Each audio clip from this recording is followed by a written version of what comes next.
మీ బైబిళ్ళు పరిశుద్ధ గ్రంథమును తెరవండి.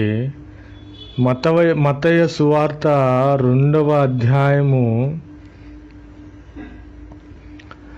9వ వచనము 2వ లైనులో, ఇదిగో తూర్పు దేశమున వారు చూచిన నక్షత్రము ఆ శిశువు ఉండిన చోటికి మీదిగా వచ్చి నిలిచి వరకు వారికి ముందుగా నడిచాను.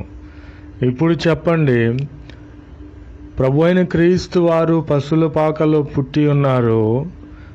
జ్ఞానులకు నక్షత్రము స్టార్ కనబడి ఉన్నది కనుక వారు జ్ఞానులైన వారు మన కొరకు రక్షకుడు పుట్టి ఉన్నారని ఆ యొక్క నక్షత్రమును వారు వెంబడించినప్పుడు ప్రభు అయిన క్రీస్తు వారు ఎక్కడైతే పుట్టి ఉన్నారో ఆ పశువుల పాకకు పైగా వచ్చి ఆగి ఉన్నది. ఇప్పుడు